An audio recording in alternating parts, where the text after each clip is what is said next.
El deseado de todas las gentes. Capítulo 10. La voz que clamaba en el desierto. Este capítulo está basado en Lucas 1, versos 5 al 23 y versos 57 al 80. Lucas capítulo 3, versos 1 al 18. Mateo capítulo 3, versos 1 al 12. Y Marcos capítulo 1, versos 1 al 8. De entre los fieles de Israel, que por largo tiempo habían esperado la venida del Mesías, surgió el precursor de Cristo.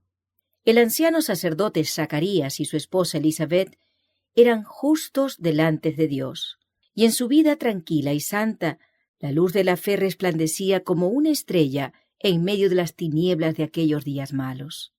A esta piadosa pareja se le prometió un hijo, que iría ante la faz del Señor para aparejar sus caminos.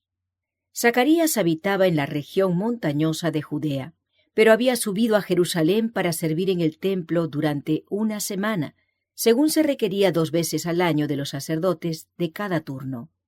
Y aconteció que ejerciendo Zacarías el sacerdocio delante de Dios por el orden de su vez, conforme a la costumbre del sacerdocio, salió en suerte a poner el incienso, entrando en el templo del Señor. Estaba de pie delante del altar de oro, en el lugar santo del santuario. La nube del incienso ascendía delante de Dios con las oraciones de Israel. De repente, sintió una presencia divina. Un ángel del Señor estaba en pie a la derecha del altar. La posición del ángel era una indicación de favor, pero Zacarías no se fijó en esto. Durante muchos años, Zacarías había orado por la venida del Redentor, y ahora el cielo le había mandado su mensajero para anunciarle que sus oraciones iban a ser contestadas. Pero la misericordia de Dios le parecía demasiado grande para creer en ella. Se sentía lleno de temor y condenación propia. Pero fue saludado con la gozosa seguridad: «No temas, Zacarías, porque tu oración ha sido oída, y tu mujer Elisabet te dará a luz un hijo, y le pondrás por nombre Juan. Y tendrás gozo y alegría, y muchos se regocijarán en su nacimiento, porque será grande delante de Dios, y no beberá vino ni sidra, y será lleno del Espíritu Santo. Y a muchos de los hijos de Israel convertirá el Señor Dios de ellos. Porque él irá delante de él como el espíritu y virtud de Elías, para convertir los corazones de los padres a los hijos y los rebeldes a la prudencia de los justos, para aparejar al Señor un pueblo apercibido». Y dijo Zacarías al ángel: «¿En qué conoceré esto? Porque yo soy viejo, y mi mujer avanzada en días». Zacarías sabía muy bien que Abraham en su vejez había recibido un hijo, porque había tenido por fiel a aquel que había prometido. Pero por un momento, el anciano sacerdote recuerda la debilidad humana. Se olvida de que Dios puede cumplir lo que promete. ¡Qué contraste entre esta incredulidad y la dulce fe infantil de María, la Virgen de Nazaret, cuya respuesta al asombroso anuncio del ángel fue: «He aquí la sierva del Señor, hágase a mí conforme a tu palabra». El nacimiento del hijo de Zacarías, como el del hijo de Abraham y el de María, había de enseñar una gran verdad espiritual, una verdad que somos tardos en aprender y propensos a olvidar. Por nosotros mismos somos incapaces de hacer bien, pero lo que nosotros no podemos hacer será hecho por el poder de Dios en toda alma, sumisa y creyente. Fue mediante la fe como fue dado el Hijo de la promesa. Es por la fe como se engendra la vida espiritual y somos capacitados para hacer las obras de justicia. A la pregunta de Zacarías, el ángel respondió: «Yo soy Gabriel, que estoy delante de Dios y soy enviado a hablarte y a darte estas buenas nuevas». 500 años antes, Gabriel había dado a conocer a Daniel el período profético que había de extenderse hasta la venida de Cristo. El conocimiento de que el fin de este período se acercaba había inducido a Zacarías a orar por el advenimiento del Mesías.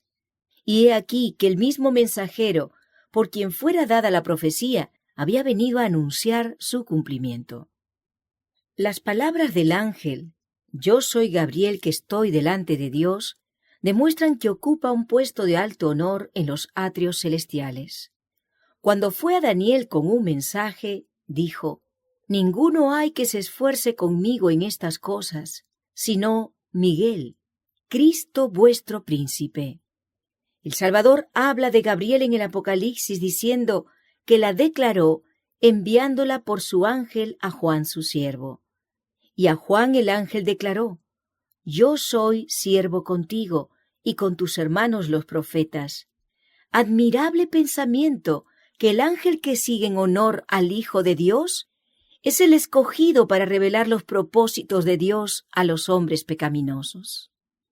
Zacarías había expresado duda acerca de las palabras del ángel. No había de volver a hablar hasta que se cumpliesen. «He aquí», dijo el ángel, «estarás mudo hasta el día que esto sea hecho, por cuanto no creíste a mis palabras, las cuales se cumplirán a su tiempo». El sacerdote debía orar en este culto por el perdón de los pecados públicos y nacionales y por la venida del Mesías. Pero cuando Zacarías intentó hacerlo, no pudo pronunciar una palabra. Saliendo afuera para bendecir al pueblo, les hablaba por señas y quedó mudo. Le habían esperado mucho tiempo y empezaban a temer que le hubiese herido el juicio de Dios. Pero cuando salió del lugar santo, su rostro resplandecía con la gloria de Dios, y entendieron que había visto visión en el templo. Zacarías les comunicó lo que había visto y oído, y fue que, cumplidos los días de su oficio, se vino a su casa. Poco después del nacimiento del niño prometido, la lengua del padre quedó desligada, y habló bendiciendo a Dios. Y fue un temor sobre todos los vecinos de ellos, y en todas las montañas de Judea fueron divulgadas todas estas cosas. Y todos los que las oían las conservaban en su corazón, diciendo, ¿quién será este niño? Todo esto tendía a llamar la atención a la venida del Mesías, para la cual Juan había de preparar el camino. El Espíritu Santo descendió sobre Zacarías, y en estas hermosas palabras profetizó la misión de su Hijo. Y tú, niño, serás llamado profeta del Altísimo, pues irás ante la faz del Señor para preparar sus caminos, dando conocimiento de salvación a su pueblo en la remisión de sus pecados. A causa de las entrañas de misericordia de nuestro Dios, en las que nos visitará el sol naciente, descendiendo de las alturas, para dar luz a los que están sentados en tinieblas y en sombra de muerte, para dirigir nuestros pies en el camino de la paz. Y el niño crecía y se fortalecía en espíritu, y estuvo en los desiertos hasta el día que se mostró a Israel. Antes que naciera Juan, el ángel había dicho, será grande delante de Dios, y no beberá vino ni sidra, y será lleno del Espíritu Santo. Dios había llamado al hijo de Zacarías a una gran obra, la mayor que hubiera sido confiada alguna vez a los hombres. A fin de ejecutar esta obra, el Señor debía obrar con él, y el Espíritu de Dios estaría con él si prestaba atención a las instrucciones del ángel. Juan había de salir como mensajero de Jehová para comunicar a los hombres la luz de Dios. Debía dar una nueva dirección a sus pensamientos. Debía hacerles sentir la santidad de los requerimientos de Dios y su necesidad de la perfecta justicia divina. Un mensajero tal debía ser santo, debía ser templo del Espíritu de Dios. A fin de cumplir su misión, debía tener una constitución física sana y fuerza mental y espiritual. Por lo tanto, le sería necesario dominar sus apetitos y pasiones. Debía poder dominar todas sus facultades para poder permanecer entre los hombres tan inconmovible frente a las circunstancias que le rodeasen como las rocas y montañas del desierto.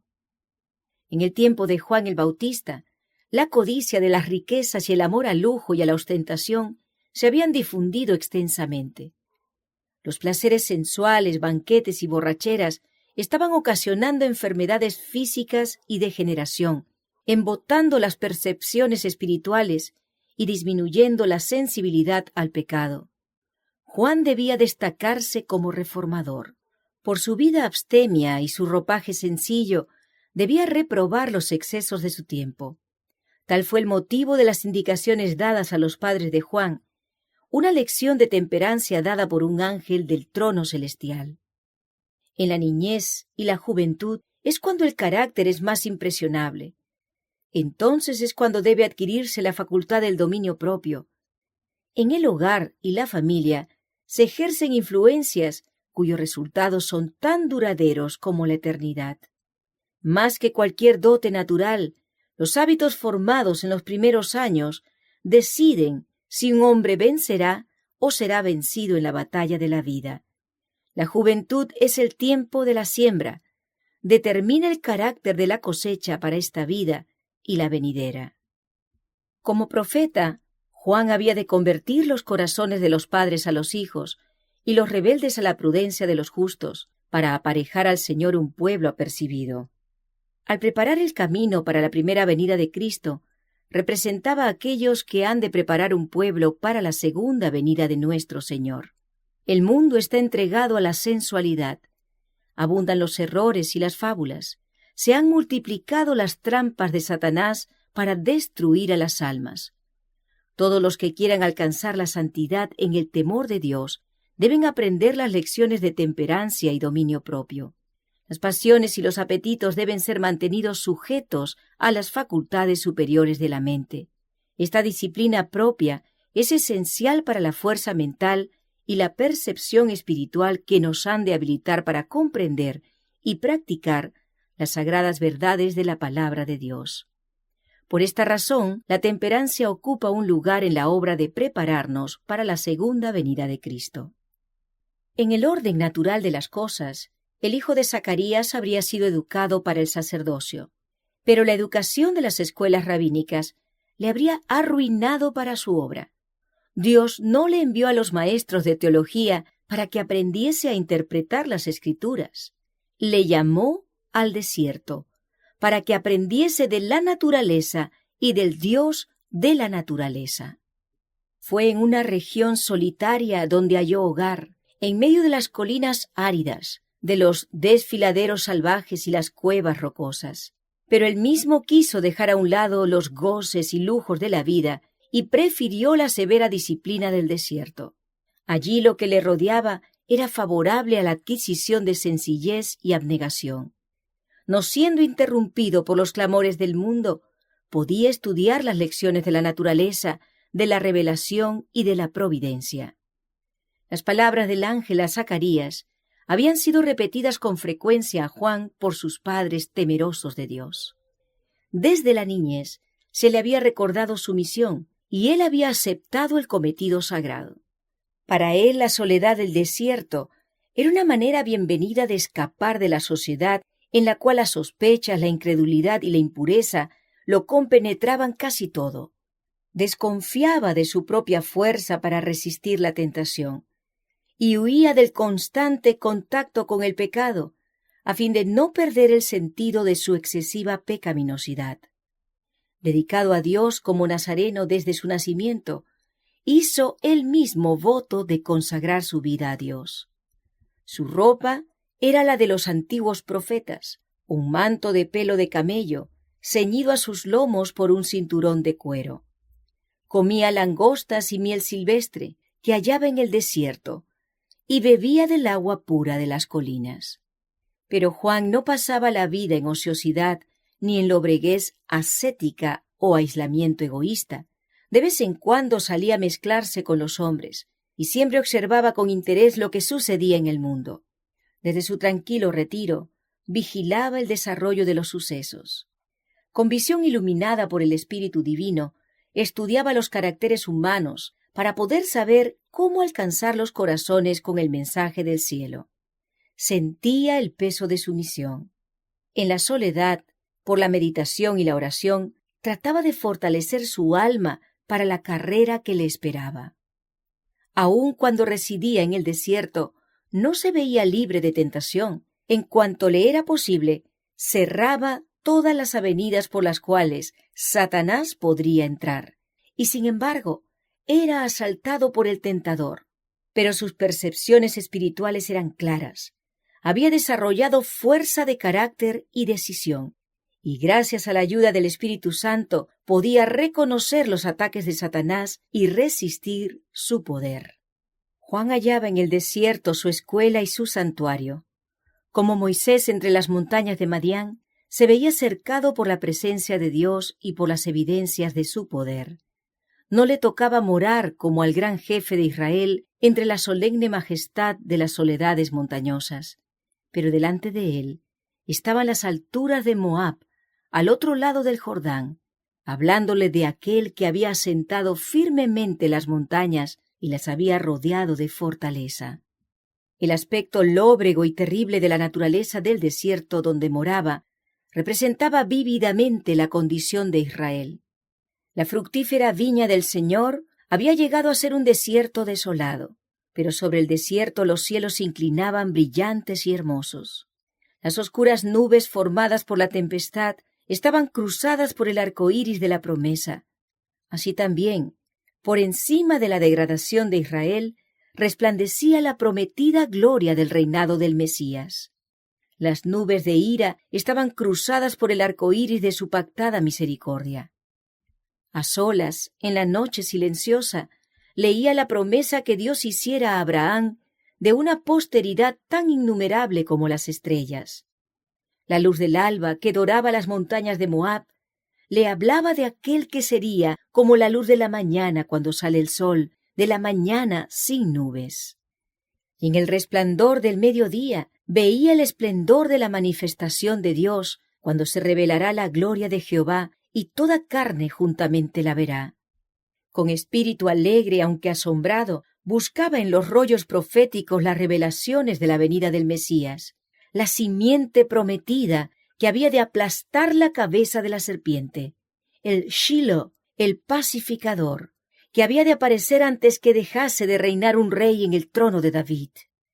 Ahora había llegado el momento. Un gobernante romano se sentaba en el palacio del monte Sión.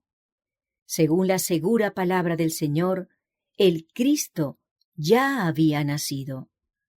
De día y de noche estudiaba las arrobadoras descripciones que hiciera Isaías de la gloria del Mesías, en las que lo llamaba el retoño de la raíz de Isaí, un rey que reinaría con justicia, juzgando con rectitud por los mansos de la tierra. Sería un abrigo contra la tempestad, la sombra de una peña grande en tierra de cansancio. Israel no sería ya llamado desamparada, ni su tierra asolamiento, sino que sería llamado del Señor mi deleite, y su tierra Beula. El corazón del solitario desterrado se henchía de la gloriosa visión. Miraba al rey en su hermosura y se olvidaba de sí mismo. Contemplaba la majestad de la santidad y se sentía deficiente e indigno. Estaba listo para salir como el mensajero del cielo, sin temor de lo humano, porque había mirado lo divino. Podía estar en pie sin temor en presencia de los monarcas terrenales, porque se había postrado delante del Rey de Reyes. Juan no comprendía plenamente la naturaleza del reino del Mesías. Esperaba que Israel fuese librado de sus enemigos nacionales, pero el gran objeto de su esperanza era la venida de un rey de justicia y el establecimiento de Israel como nación santa. Así creía que se cumpliría la profecía hecha en ocasión de su nacimiento. Acordándose de su santo pacto, que sin temor librados de nuestros enemigos, le serviríamos en santidad y en justicia delante de él todos los días nuestros. Veía que los hijos de su pueblo estaban engañados, satisfechos y dormidos en sus pecados. Anhelaba incitarlos a vivir más santamente. El mensaje que Dios le había dado para que lo proclamase estaba destinado a despertarlos de su letargo y hacerlos temblar por su gran maldad.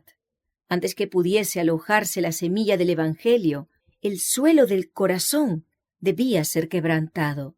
Antes de que tratasen de obtener sanidad de Jesús, debían ser despertados para ver el peligro que les hacían correr las heridas del pecado.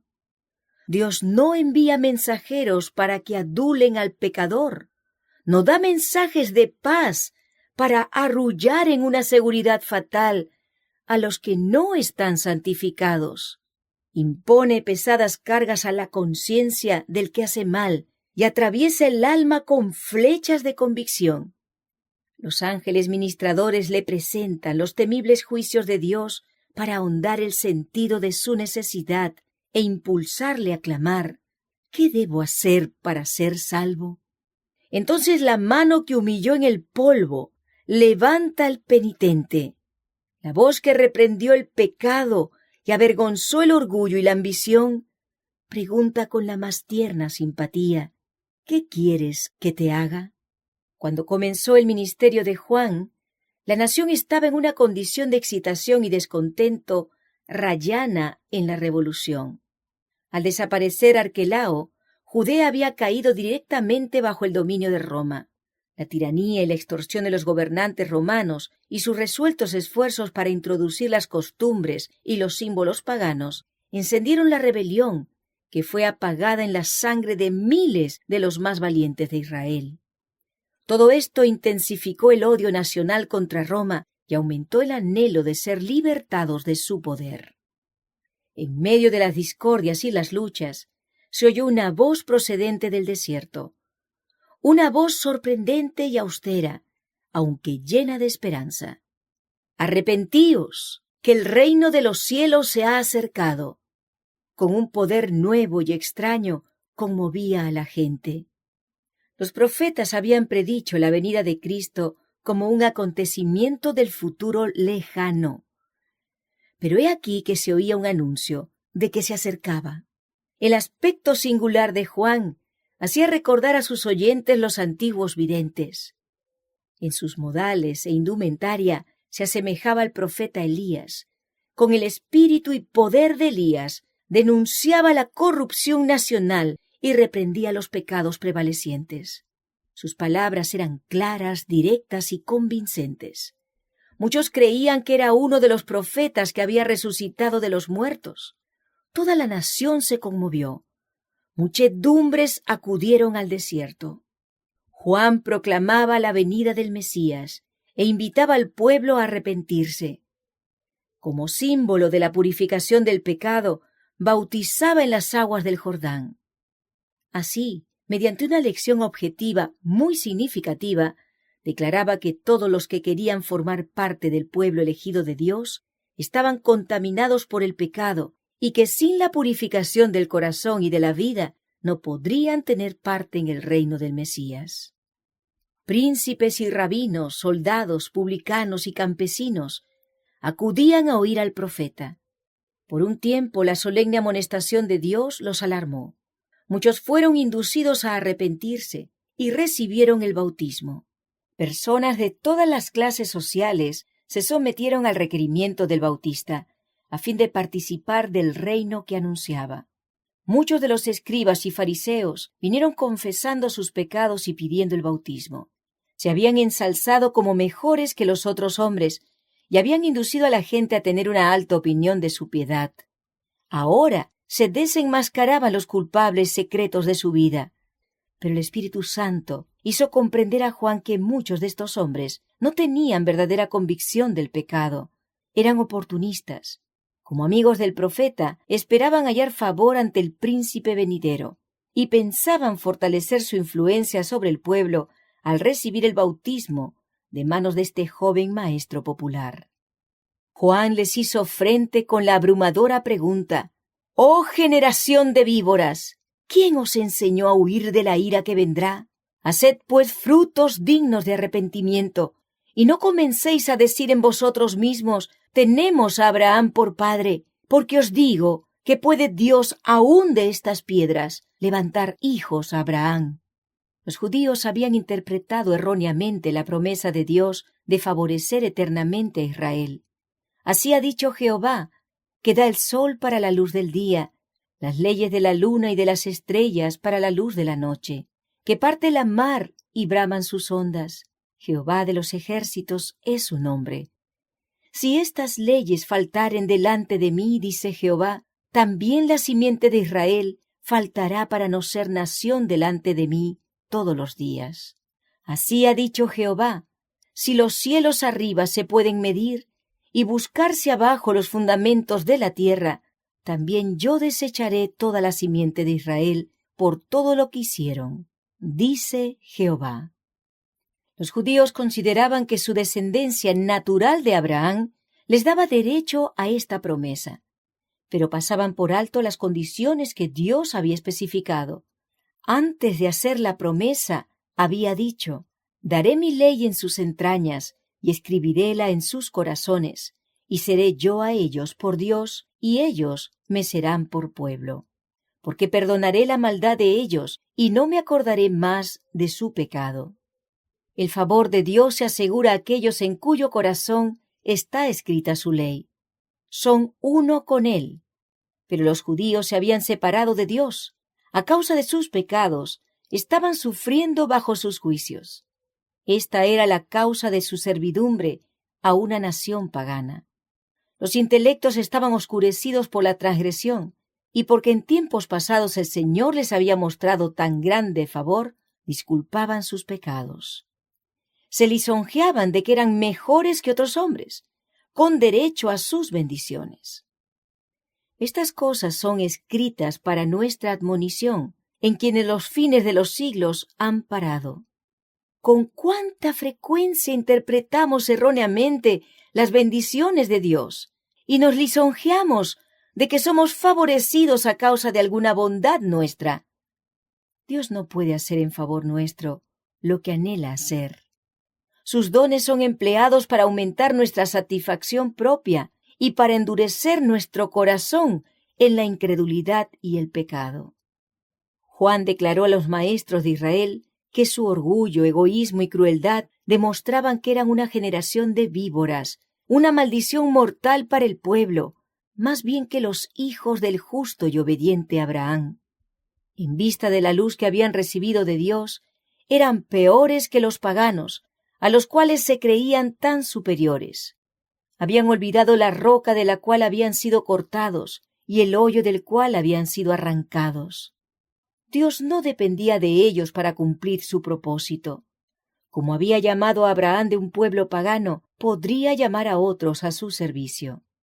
Sus corazones podían aparentar ahora estar tan muertos como las piedras del desierto, pero su espíritu podía vivificarlos para hacer su voluntad y recibir el cumplimiento de su promesa. Y ya también, decía el profeta, el hacha está puesta a la raíz de los árboles. Todo árbol, pues, que no hace buen fruto, es cortado y echado en el fuego. No por su nombre, sino por sus frutos, se determina el valor de un árbol. Si el fruto no tiene valor, el nombre no puede salvar al árbol de la destrucción.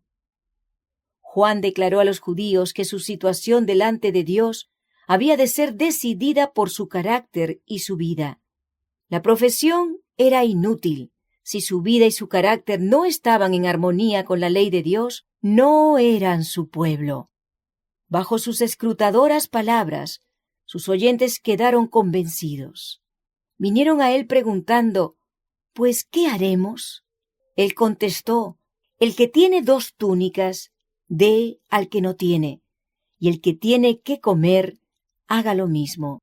Puso a los publicanos en guardia contra la injusticia y a los soldados contra la violencia. Todos los que se hacían súbditos del reino de Cristo, decía él, debían dar evidencia de fe y arrepentimiento. En su vida debía notarse la bondad, la honradez y la fidelidad. Debían atender a los menesterosos y presentar sus ofrendas a Dios. Debían proteger a los indefensos y dar un ejemplo de virtud y compasión. Así también los seguidores de Cristo darán evidencia del poder transformador del Espíritu Santo. En su vida diaria se notará la justicia, la misericordia y el amor de Dios. De lo contrario, son como el tamo que se arroja al fuego. Yo a la verdad os bautizo en agua para arrepentimiento, dijo Juan, mas el que viene tras mí, más poderoso es que yo, los zapatos del cual yo no soy digno de llevar. Él os bautizará en Espíritu Santo y en fuego. El profeta Isaías había declarado que el Señor limpiaría a su pueblo de sus iniquidades con espíritu de juicio y con espíritu de ardimiento. La palabra del Señor a Israel era: volveré mi mano sobre ti y limpiaré hasta lo más puro tus escorias. Para el pecado donde quiera que se encuentre, nuestro Dios es fuego consumidor. En todos los que se sometan a su poder, el Espíritu de Dios consumirá el pecado. Pero si los hombres se aferran al pecado, llegan a identificarse con él.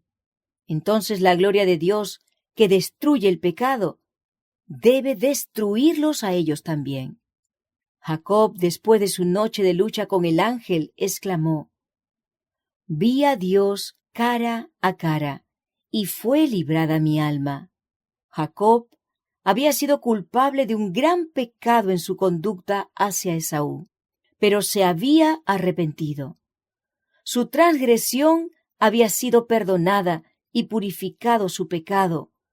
Por lo tanto, podía soportar la revelación de la presencia de Dios.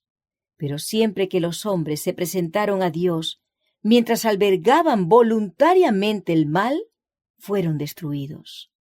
En el segundo advenimiento de Cristo, los impíos serán consumidos con el espíritu de su boca y destruidos con el resplandor de su venida. La luz de la gloria de Dios, que imparte vida a los justos, matará a los impíos. En el tiempo de Juan el Bautista, Cristo estaba por presentarse como revelador del carácter de Dios. Su misma presencia haría manifiestos a los hombres sus pecados.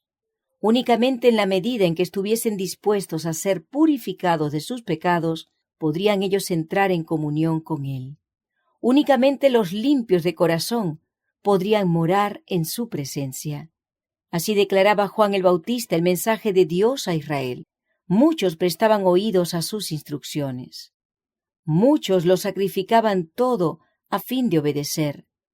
Multitudes seguían de lugar en lugar a ese nuevo maestro, y no pocos abrigaban la esperanza de que fuese el Mesías. Pero al ver Juan que el pueblo se volvía hacia él, buscaba toda oportunidad de dirigir su fe a aquel que había de venir.